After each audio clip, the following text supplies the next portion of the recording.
1200 करोड़ मदरसा शिक्षकों का बकाया है। हाँ। वेतन और डीए का सिर्फ हम लोगों को न पेंशन मिलता है, न चिकित्सा भत्ता मिलता है, कोई सुविधा नहीं मिलती है। सिर्फ वेतन और महंगाई भत्ता और संस्कृत का 500 करोड़ बकाया है।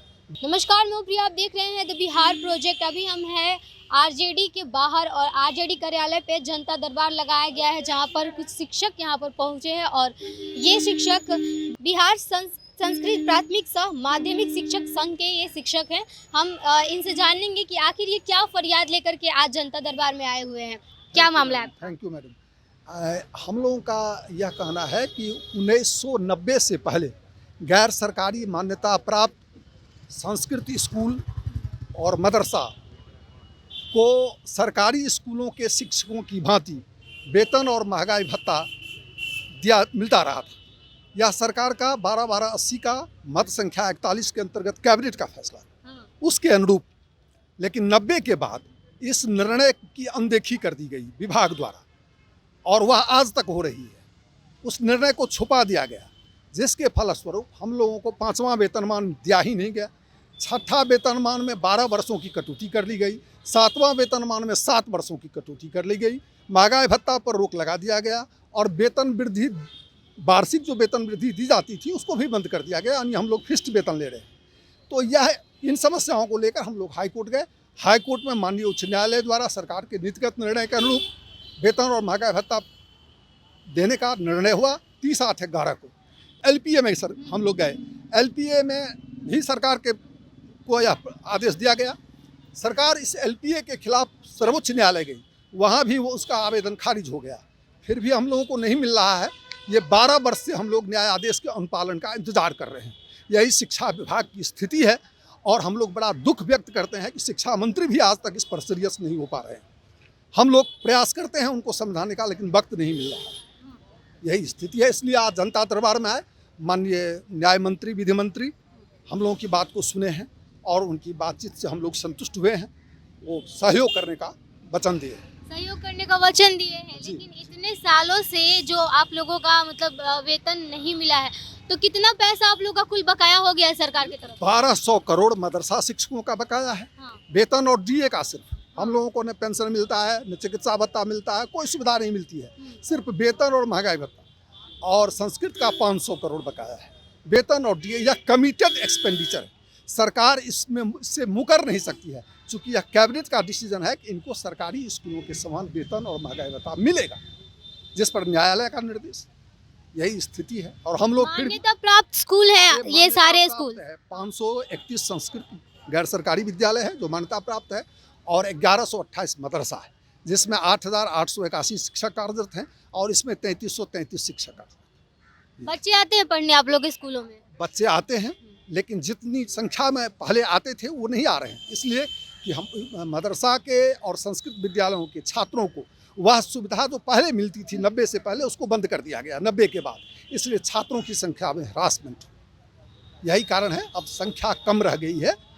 अब हम लोग तो रिटायर भी कर गए। और शिक्षक जो पढ़ाते हैं और उनको वेतन नहीं मिलता है, पेमेंट नहीं होता है, तो वो लोग भी, उन पे भी असर तो पड़ता होगा ना। बहुत लोग चले जाते हैं। अधिकांश सेवानिवृत्त हो गए हैं इसमें से, बहुत तो दुनिया से भी चल बसे हैं। कुछ शिक्षक 1-2% बचे हुए हैं, जिनकी संख्या 500 से ज़्यादा नहीं हुई मदरसा और संस्कृत मिलाकर, और सभी रिटायर कर चुके। तो ये जो मामला है इसको दबाया गया है 90 के बाद से, तो आपको क्या लगता है इस पे, सरकार के बारे में क्या कहना चाहेंगे? सरकार को समझाने में हम सफल हो जाएंगे, ऐसा हम उम्मीद करते हैं। और सरकार के जो मुख्य शिक्षा मंत्री हैं या जो जिम्मेदार लोग हैं, उन तक अपनी बात को हम पहुंचाने का प्रयास कर रहे हैं कि वास्तविकता क्या है। चूँकि कार्यालय जो सचिवालय है वह इस बात को सब दिन से इस पर जो पर्दा डाल करके, इस सच्चाई को छुपा करके ही हम लोगों के साथ कार्रवाई कर रहे हैं। आप किस विद्यालय के टीचर हैं? हम संस्कृत मध्य विद्यालय है मधुबनी जिला के अंतर्गत, वहाँ हम 21 में सेवानिवृत्त हो गए हैं प्रधानाध्यापक। मधुबनी? अभी हम, हाँ जी, अभी हम महासचिव हैं संस्कृत शिक्षक संघ। तो आप मधुबनी जिले का लेके आए हैं? जी ना, ये पूरे बिहार का है? ये बिहार संस्कृत प्राथमिक से माध्यमिक शिक्षक संघ का रिप्रेजेंटेशन है। संघ के निर्णय के आधार पर हम आए। तो आपके जैसे अभी बहुत सारे लोग होंगे फिर तो? बहुत सारे लोग टीचर तो हैं ही। हाँ। संस्था तो एक ही ना काम करता है, संघ की तरफ से उनकी बात को रखा जाता है। अच्छा, तो आप संघ की तरफ से बात जी रखने के जी लिए आए हुए हैं? जी जी। तो अभी आपके साथ कितने शिक्षक हैं? हमारे साथ अभी संस्कृत और मदरसा मिला करके 12,000 के लगभग शिक्षक। 12,000 शिक्षक हैं जी, अभी जो हैं। जिंदा नहीं है सब, हाँ हाँ। संख्या इनकी मानक संख्या है। ओ, इसमें बहुत चल बसे हैं।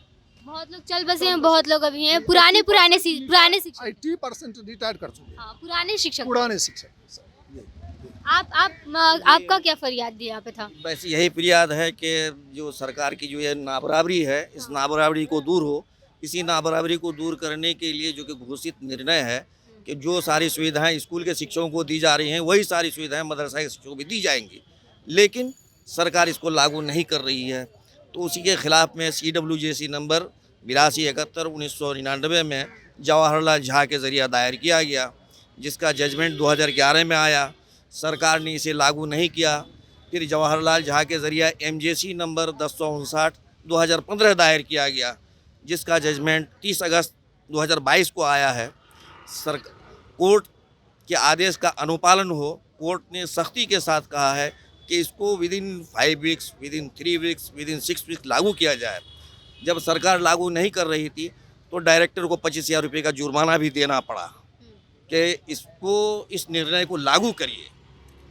चूँकि क्या लगता है सरकार इसको दबाने की कोशिश कर रही है एक तरह से कि मतलब हम नहीं लाएंगे इसको? नहीं, हम देखिए, इतने दिन से 90 से दबा हुआ है अगर मामला, नहीं। कोर्ट का फैसला है। सरकार तो टाल मटोल का बहाना बनाती ही है, लेकिन हम लोग तो पीछा नहीं छोड़ रहे हैं। इसी आस में 2011 से आज तक शिक्षक साथी जो है इस दुनिया से भी चल गए, रिटायर हो रहे हैं, कुछ लोग बचे हैं।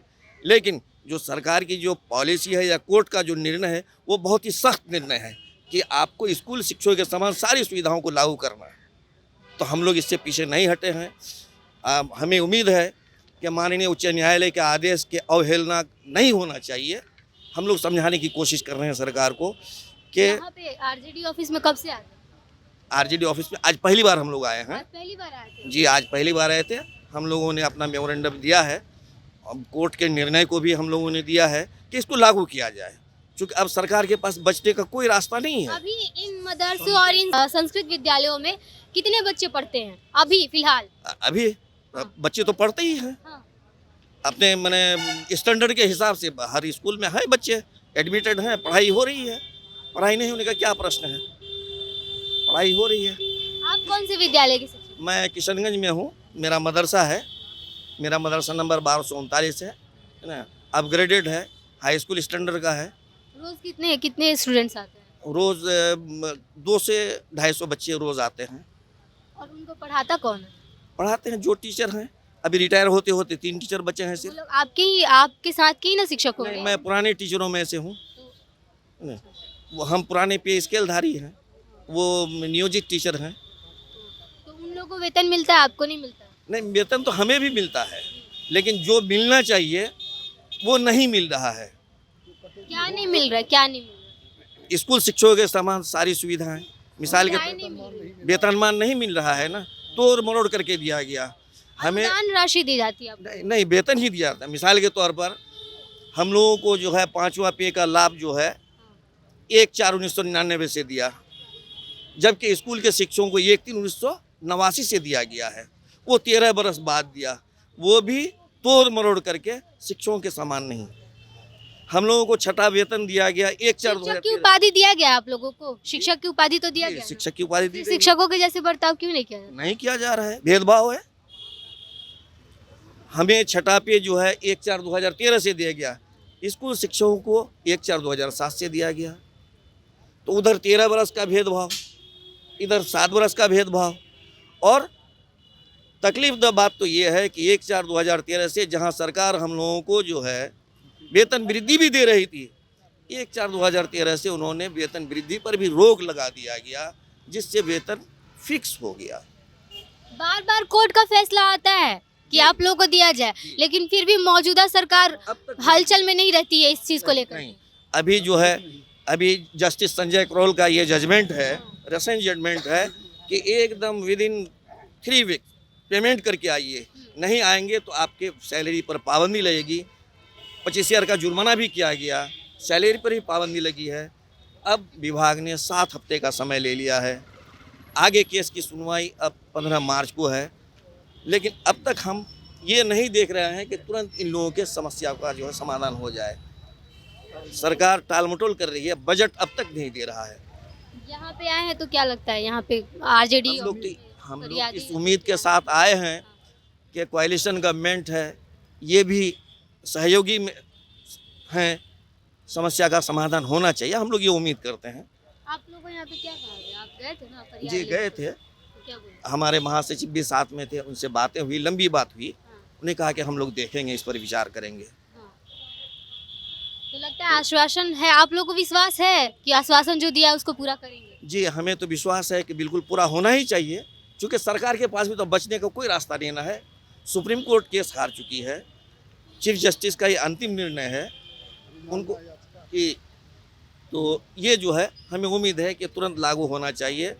मेरा जो मांग है, लंबित बकाया राशि का शीघ्र भुगतान किया जाए, अनुदान के बदले नियमित वेतनमान दिया जाए, माध्यमिक विद्यालयों को +2 का दर्जा दिया जाए, पूर्व मुख्यमंत्री माननीय जीतन राम मांझी जी के द्वारा लिए गए 34 फैसलों में से शेष बचे फैसलों का लागू हो चुका है, लेकिन ये जो वित्त रहित का मामला था वो उसने दबा दिया। 2000 जी दब गया, लेकिन सब फैसला उसमें से पास हो गया। एक फैसला जो रह गया वित्त रहित का, वो रह चुका है, जो वो भी फैसला कैबिनेट में लेकर के अपना पास कर दे। तो आप लोग बहाली के जरिए नहीं आए हैं? हम लोग बहाली के जरिए नहीं आए हैं, हम लोग प्रबंधन समिति के द्वारा आए हैं, समझ गए। तो आप लोग यहाँ पे आए आरजेडी ऑफिस, आज पहली बार आए थे? आप पहली बार आए हैं।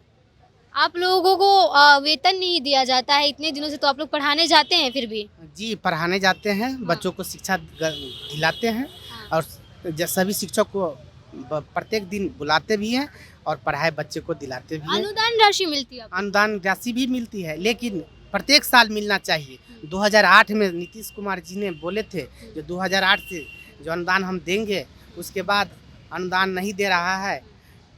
माननीय मुख्यमंत्री साहब से यही प्रार्थना करते। 2008 के बाद नहीं मिला है अभी तक? मिला था, बीच बीच में मिला है, लेकिन इस बार मिलेगा तो 2 साल के बाद मिलता है, तो उसमें क्या पॉकेट अलाउ करेगा सभी का? कितने शिक्षक ऊपर चले गए हैं। कितने दिनों का मिलता है? कितने दिनों का मिलता है? कोई गारंटी नहीं है। 1 वर्ष का। एक वर्ष का। 2 साल बाद मिलेगा? सिर्फ 1 साल? 1 साल का मिलेगा। और 1 साल शिक्षक कैसे पढ़ाएंगे? वैसे ही पढ़ाते, फ्री में पढ़ाते हैं, वो आशा लगा के बैठे हुए हैं। तो आप लोग की यही मांग है कि आप लोग को भी शिक्षकों के जैसे वेतन दिया जाए? जी वही मांग है, जो हम लोगों को नौकरी भी परमानेंट करने की मांग कर रहे हैं। नौकरी भी परमानेंट हो, और जो भी है आप अपना अंडर में, गवर्नमेंट के अंडर में इस संस्था को ले लीजिए। तो यहाँ पे बात हुई आपकी आरजेडी? जी ऑफिस में बात हुई है, और सक्रिय बात हुई है, जो फेवर में हुआ है बात हुआ है। तो आश्वासन मिला है या वादा मिला है, क्या मिला आपको? आश्वासन मिला है, कुछ लिखित मिला है? हाँ लिखित भी मिला है, लिखित भी मिला है, जो हम शिक्षा मंत्री साहब को जो भेजवाते हैं, और हम माननीय उप मुख्यमंत्री साहब से भी मिलना चाहते हैं इस मुद्दे पर, और शिक्षा मंत्री को भी दिए हैं। और पूरे बिहार का मामला है, मधुबनी जिले का मामला नहीं है। कैसे ऐसे शिक्षक हैं जो वित्त रहित वाले हैं? कैसे शिक्षक हैं? कितने हैं? 8000 से 8000 पूरे बिहार में? पूरे बिहार में। तो आप सारे शिक्षक संघ की तरफ से आप आए हुए हैं अपनी बात रखने? हाँ मधुबनी जिला के संघ की तरफ से आए हैं। मधुबनी जिला? जी मधुबनी जिला के। आपके साथ और कितने शिक्षक यहाँ पे आए हुए हैं अभी फिलहाल? फिलहाल 10 टीचर आए हुए थे, लेकिन सब अब अभी भी विभिन्न काम में लगे हुए हैं। तो ये थे वो शिक्षक जो एक वित्त रहित वाले थे, और जो बाकी के 2 शिक्षक थे वो लोग सरकारी मान्यता प्राप्त स्कूलों से थे, जो इसमें संस्कृत और मदरसे यानी कि उर्दू की पढ़ाई होती है। ये वैसे शिक्षक हैं जिनका 90 के बाद से वेतन रुका हुआ था, और अभी तक सरकार ने उस पर कोई संज्ञान नहीं लिया है। बावजूद बार बार कोर्ट सरकार को फटकारती है, लेकिन फिर भी वर्तमान की सरकार और मौजूदा सरकार दोनों में से किसी ने इस मुद्दे पर अभी तक संज्ञान नहीं लिया है, और इन सारे शिक्षकों की अभी तक राशि बकाया रह चुकी है, जिसको लेकर के, जिसकी फरियाद को लेकर के ये लोग आज आरजेडी ऑफिस आए थे, और इन्हें यहाँ पर नेताओं और मंत्रियों से इन लोगों ने जो भी बात रखी है, उन्होंने इनको आश्वासन दिया है और कहा है कि जल्द से जल्द इनकी फरियाद पर सुनवाई होगी, और इनको एक तरह से लिखित भी दिया है। तो ये जो मामले थे वो 90 के बाद से दबे हुए थे। कुछ मामले जो 90 के बाद से दबे हुए थे, और साथ ही जो अनुदान राशि वाला मामला है जो शिक्षक का है वित्त रहित वाला, वो लगातार इनका ये मांग है कि 2 सालों में 3 सालों में अगर आप एक बार देते हैं तो बाकी सालों का शिक्षक के पास पैसा कैसे आएगा, और वो शिक्षक फिर कहाँ से पढ़ाएंगे, क्योंकि शिक्षक स्कूलों में जाते हैं, बच्चों को अपना समय देते हैं, पढ़ाते हैं, और अगर उन्हें ही कुछ ना मिले तो फिर एक तरह से उनका मनोबल कम होता है। सरकार को ये बात समझनी चाहिए। बने रहिए हमारे साथ, देखते रहिए द बिहार प्रोजेक्ट। धन्यवाद।